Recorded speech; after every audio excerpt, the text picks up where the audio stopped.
100,000 miles! 100,000 miles! Hey, it didn't explode! I've hit 100,000 miles in my Polestar 2. Why is that a milestone? Because most people have 10 fingers. If most people had 8 fingers, then we would have an 8-based number system instead of a 10-based one. And this car would have 303,240 miles. A mile would have 12,240 feet, and a foot would have 14 inches. But most people have 10 fingers, so we have a 10-based number system, and my car has done a nice round 10,000 human fingers worth of miles, or 160,934.4 kilometers. It's all meaningless, is what I'm saying. But 100,000 miles isn't completely an arbitrary number. Something important did happen when I crossed over 100,000 miles. My battery warranty ended, which was the last warranty on this car, so now this car is completely out of warranty. So in the unlikely event of a catastrophic battery failure, I'm on the hook for the replacement, which is about $7,000 used on eBay. Not really that bad. This is a video about a high mileage EV. You're going to want to know things like the ownership experience, how well it's held up, etc., but mostly you're going to want to know about the battery health. Catastrophic battery failure at 100,000 miles is extremely unlikely, but battery degradation is inevitable. For this car's 2-year update video, I told you that I'd started using a third-party diagnostic software to unlock some features in the car, adaptive cruise and matrix LED headlights. But this software also reported the battery's state of health as estimated by the car's BMS. When I made that video, the car was at 77,000 miles, and the BMS estimated that the battery state of health was at 91.5%. And then I made a prediction. I expected 100,000 miles, I'll be at about 90% state of health. We'll see if I'm right. And what am I actually at 100,000 miles?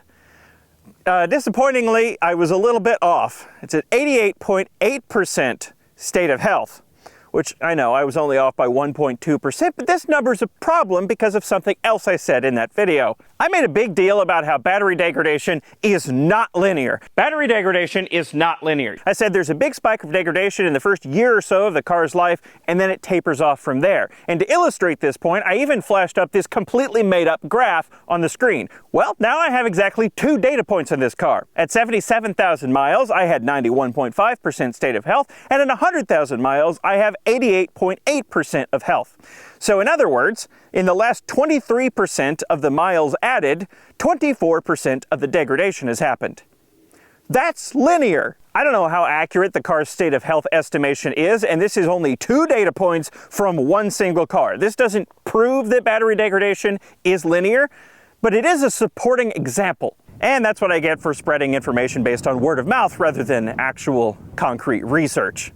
Never claimed to be a journalist. That's why. 11% degradation is a touch higher than I was expecting to see. This is a different Polestar. No, I didn't buy a second one. Why would you think a silly thing like that? And this one also has over 100,000 miles, 101,000 miles. And I pulled the battery state of health reading for it, and it's reporting 90.5% state of health at 101,000 miles. That's what I was expecting to see on mine too, but no. Numbers aside, the usability of the car hasn't suffered in any noticeable way from the battery degradation. If I were to drive it at 75 miles an hour from 100% to 0%, then I've lost about 20-ish miles of range compared to when it was new. But I don't ever drive it from 100% to 0%. I usually operate in the 10 to 80% window, and in that window at 75 miles an hour, I've lost 10 to 15 miles of range, which isn't enough to notice, especially since it happened over 2 years, and range fluctuates wildly based on conditions anyway. Even when it was new, this car was bad at the whole range thing, and now that it's older, it's a little bit more bad. That's it. That combined with this car's mediocre charging curve means it's just not the best road tripper. I've done it plenty, and it's certainly not the worst, but it's definitely not the best either. Onward! How is it holding up?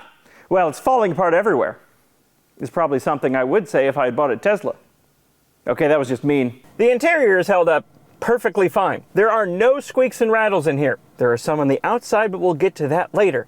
The driver's seat has pretty heavy use, and it's held up completely fine. There's a little bit of discoloration on the edge, but that's about it. The driver's footwell is dirty, but it's held up fine. There's a little bit of discoloration on the speaker grill right here where my knee rubs against it all the time, and the foam in the armrest here is completely collapsed because I put my elbow here all the time. The truck compartment's a little worse for wear because I abuse this thing by using it like a truck sometimes. So the parcel shelf is free floating because the strings that hold it up are broken. This little divider thing with grocery bag hooks, yeah, it's broken because I had a lead acid battery free floating around back here. And if I put it down, Oh, look at that, a microwave and a power source. This video is sponsored by Factor, ready-to-heat meals delivered straight to your door. Factor meals are delivered straight to your door in a chilled box. So when you're hungry, all you have to do is pick your meal, in my case, Peruvian-style chicken. That's the kind of chicken they make in Peruvia. Slide off the cardboard cover, stab the film to vent it, and pop it in the microwave for 2 minutes. And just like that, you've got a delicious hot meal ready to go. But why take my word for it? Here's a customer testimonial from a completely different person. I also like Factor. It's good. Factor meals are always delicious, but these chicken breast meals continue to be my favorite meals from Factor. They come out of the microwave magical.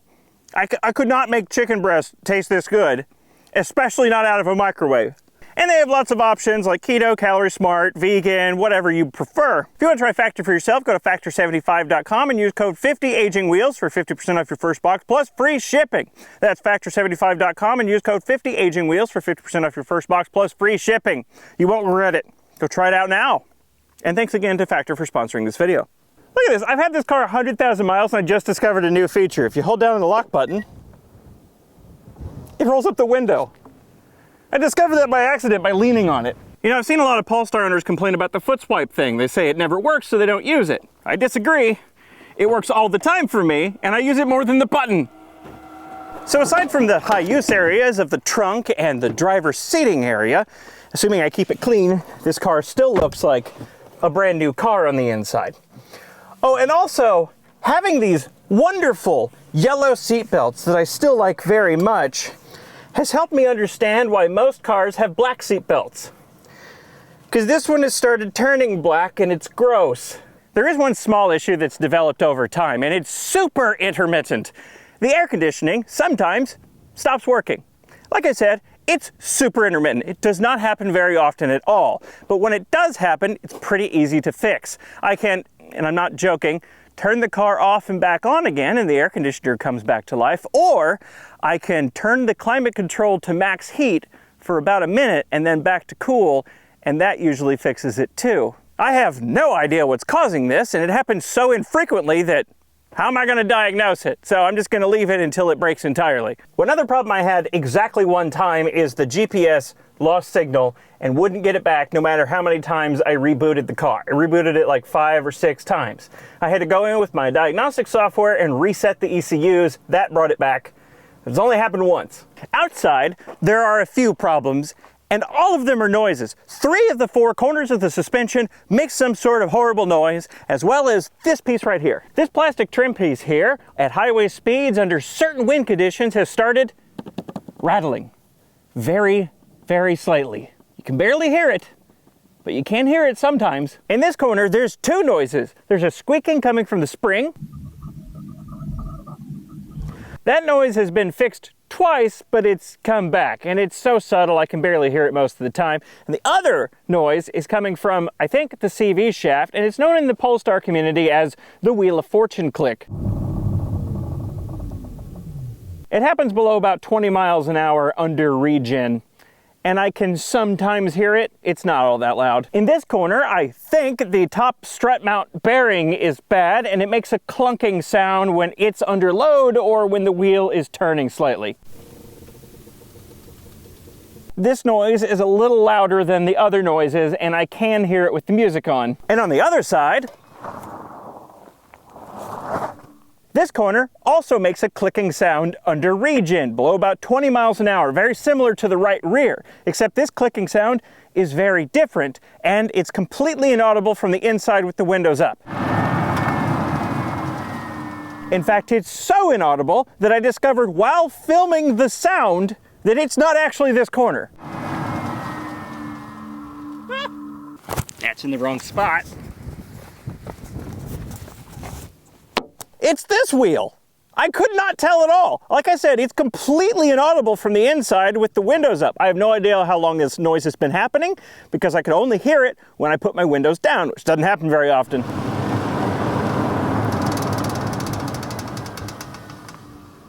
The common thread with all these issues on the outside is that they're just noises. They're not causing any big issue. They're just making annoying sounds. And only one of them I can even hear if I'm playing music or listening to podcasts or whatever.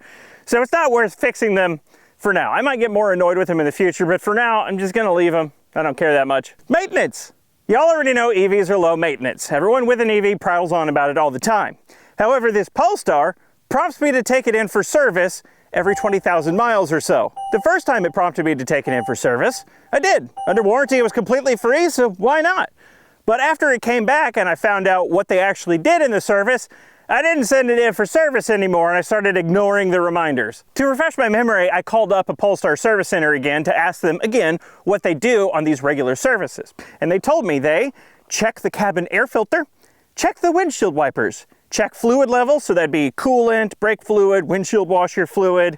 They check the brakes, give it a software update, and my favorite one on the list, charge the high voltage battery. Yeah, definitely not a substantial list when the guy feels the need to pad the list with software update and charge the high voltage battery.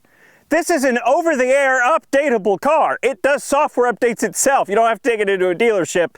And obviously charging it I do every day. And before you ask, no, it's not some sort of special battery service. They don't manually balance the cells or do a capacity test or anything like that. They're literally just plugging it in and charging the battery. And the cost of this service, now that I'm out of warranty, $389. No! The reason I called them is I wanted to make sure at 100,000 miles I'm not supposed to change the oil in the gearboxes or replace the filter or anything, and nope. Apparently not. So as far as maintenance goes, unless I'm forgetting something, I'm on my third set of tires, my original set of brakes, except for the front, but that's because I hit a curb and bent the hub and rotor, second set of windshield wipers, and I've had them address various noises around the car, like the squeaking suspension a couple of times, but that's it. So despite me making fun of the service center for tacking on software update to the list of regular maintenance items, I do actually need to take my car in to a service center for a software update because I modified some of the car's configurations with the third-party diagnostic software that I mentioned earlier. And because I did that, I didn't want to download and install the over-the-air update that it said was available. So I kept ignoring the over-the-air updates until I could revert the car back to stock. Unfortunately, I kept ignoring them so much that now it's not saying that there's an update available anymore, and I'm several versions behind. I tried check for manual updates, it's not working. It thinks it's up to date, it's not. So I have to take it to a service center to get a software update done, after I revert the software back to stock, of course. I don't think this is happening because I reconfigured the software, because both times it asked me for an update, it was on reconfigured software, so I don't really know why it's doing this. As far as condition of the car, well, that's 100,000 miles, so obviously it's not perfect anymore. I hit something on the road, which is why the inner fender liner here is popped out. There's a small number of rock chips on the hood that I don't even know if you can see from this camera angle. Here's one, here's another one, you can see those. And on the windshield there's a couple rock chips like right here, and there's another one up here. But they've both been fixable and I haven't had to replace the windshield yet, thankfully. Is that it? Yeah, I think that's it. It's fine. Really the only thing that's disappointed me about how this car is held up is the battery, and it's only 2 to 3 percentage points higher degradation than I expected. I expected at 100,000 miles when I first bought this car that it would be about 8, maybe 9% degradation. It's actually at 11. So big deal. I bought this car new 2.5 years ago, and I've now driven it 100,000 miles. This is now the 4th video I'm making about this car. And over the course of those 4 videos, I've said just about everything I have to say about this car. That's not true. I have a lot more to say about it, but I want these videos to be short and not boring, so I'd rather not ramble on. But I've said most everything there is to say about this car. But what I haven't said yet, and I'm about to go off script here, is how much importance this car has to me. How much? No. I went off script and immediately started rambling. What I attempted to say there, but used far too many words, was that, quite simply, I really like my Polestar. Yes, it is a car, an object, but I feel a special connection to it. Before getting the Polestar, I already knew that I was into EVs, but getting the Polestar really helped that interest grow. Not only that, it helped me discover that I'm not just into EVs, I'm also into charging infrastructure. And with these new interests came new connections. I've met so many awesome people in the EV space. Heck, now I'm connected with a group of crazy people that are doing a really cool project involving a Rivian that I can't even tell you about yet. Now, am I saying that I developed these interests and met all these cool people because I bought a Polestar? No, of course not. But it's my first real EV, and it's the car that I had and was driving around when I experienced so many EV-related things for the first time. It is my physical connection to the EV space. If someone's into, I don't know, Mustangs, for example, they collect them or they've had several of them and they're part of several Mustang enthusiast groups, well, the first Mustang they had is probably going to be special to that person. And it's the same thing here. It's the same reason the Trabant's so special to me. This is the car that helped me grow my channel and get me into whatever category of vehicle this belongs to. Anyway, that's it. It's got 100,000 miles now. I still don't have any plan to sell it, and I'm still very upside down on the loan. That's not why I don't have any plans to sell it. I'm just going to keep driving the pants off of this thing. I expect the battery to last at least until 200,000 miles, if not longer, although by the time it hits 200,000 miles, if the battery degradation stays linear, then the loss of range will be noticeable by that point, so it may just become the around town car with like 150 miles of range or something like that rather than my go-to road tripper. But I'll be keeping it. I don't know, I like this car. In the video.